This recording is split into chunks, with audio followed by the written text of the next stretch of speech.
I'm designing an automatic farm for every single item in the game of Minecraft. That's over 1,400 items, and I'm so close to completing this goal.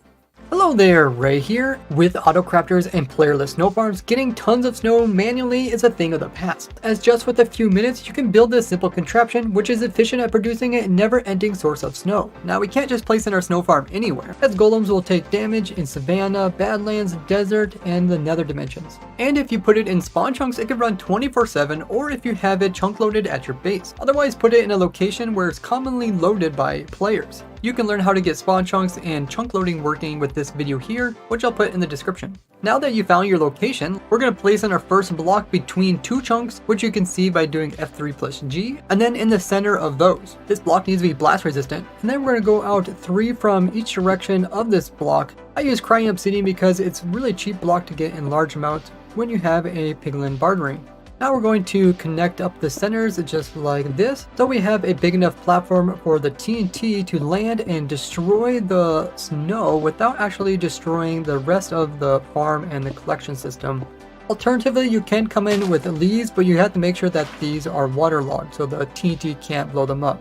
And just like this, you are done with the main centerpiece and are ready to come in with the leaves. We're going to place down leaves 5 blocks in 2 directions, so this side 5 and this side also a total of 5. And then on the other 2 sides we're going to go out just 1 block. We're using leaves because there are a block that honey won't stick to, so we can have a flying machine go through here.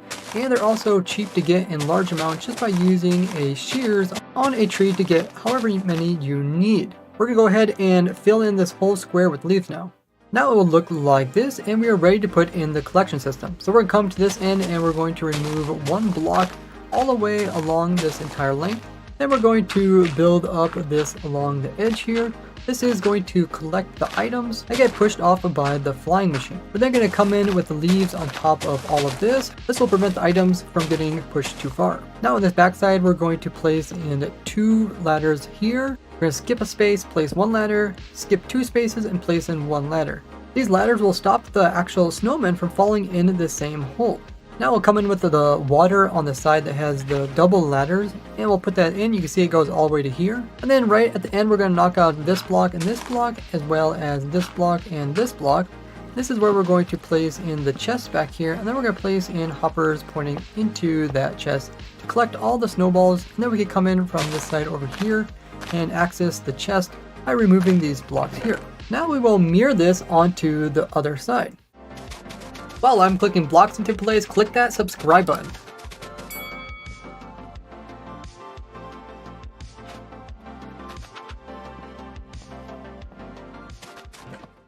So now it will look like this. Now on the left side and on the edge that has the single ladder, we're going to come in and move this back over here, and then come in with a solid block right here, and then another one up here. If you're afraid Endermen are going to steal your dirt, you can always switch it out with a block they can't pick up. We're going to place redstone here, then another full block over here, and then that's going to go into another full block right here, which is going to have a repeater, which is going to be on full delay, and then that's finally going to go into a block over here. This entire redstone system is just going to turn around the flying machine and swap out this block for a leaf block.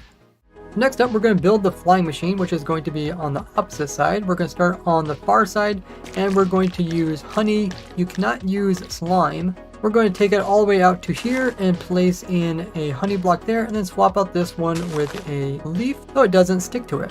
On the back side right here is going to be a piston that is sticky, and another one that is over here with another honey block right here. Then before we put in the components to make it fly, we're going to come in with the part that actually turns around and shuts it off with a full block there. That goes into a block over here, and then into a immovable block, which can also be like a furnace. That's going to go into a solid block over here, which is going to have a trap door. Then we're going to connect some redstone here, as well as a repeater on full delay, with a lever right here, which is going to be the on and off switch.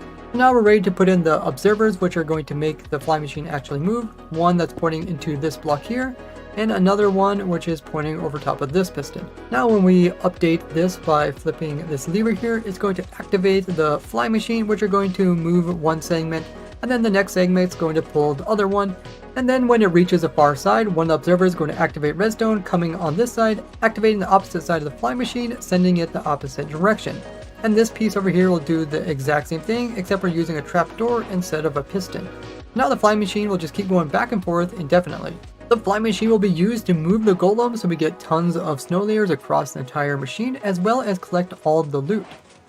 So next up, we need to put in the TNT duper, so let's go ahead and turn it off. This is going to be placed in the center, so from the center we're going to go up 3 blocks here, then we're going to place in an observer pointing upwards right there. That's going to go into a solid block, and then we're going to have a solid block over here. And then this is going to go into kind of a stair-stepping, zigzagging upwards, where there is a total of 5 glass. These could also be top slabs. Now we're going to come in and place in redstone. This is going to send the signal from the fly machine passing by to activate the TNT duper.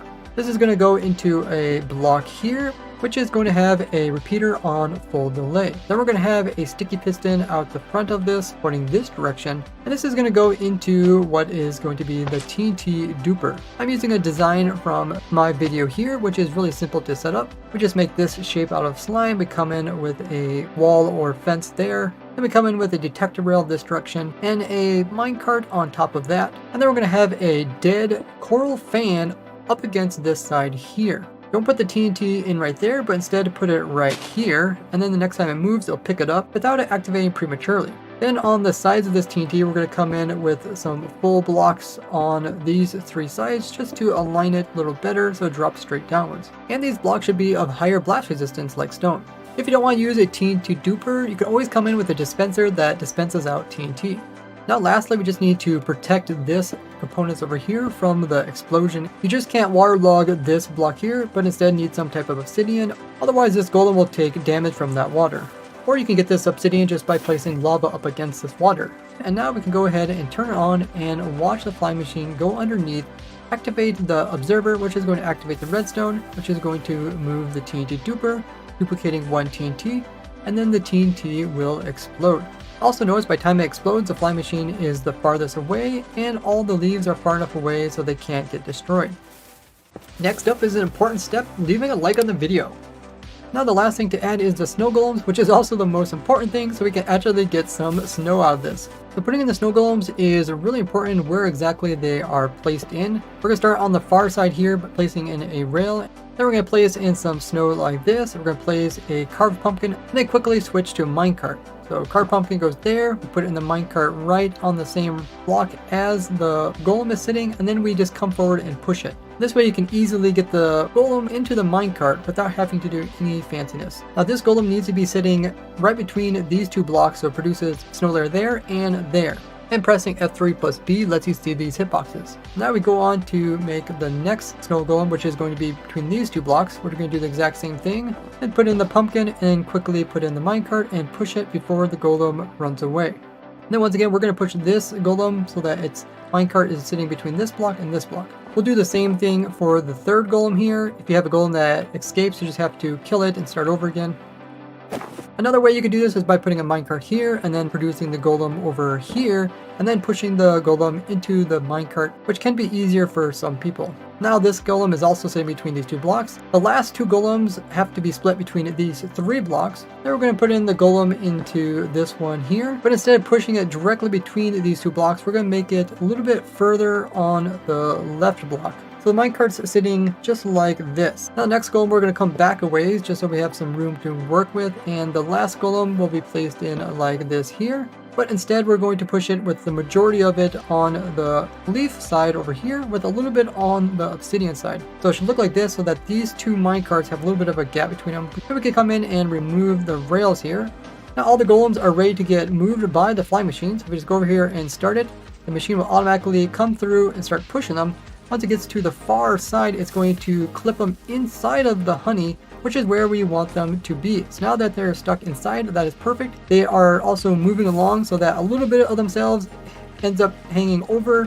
That's what creates these new snow layers. And then once they pass the duper comes in and destroys a bunch of the snow, producing snowballs, and the machine comes back through and will push all the snowballs up against the side here.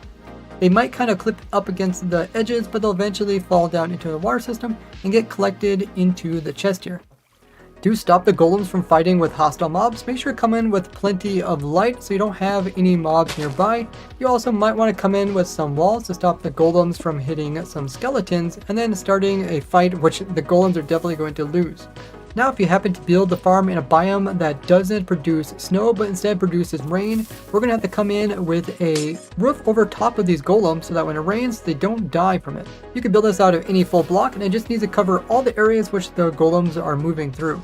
And if you choose to build a farm in a snowy biome or the end dimension, you can save a few minutes from having to build the roof. And make sure to have a lightning rod within 64 blocks, that way your golems don't get struck.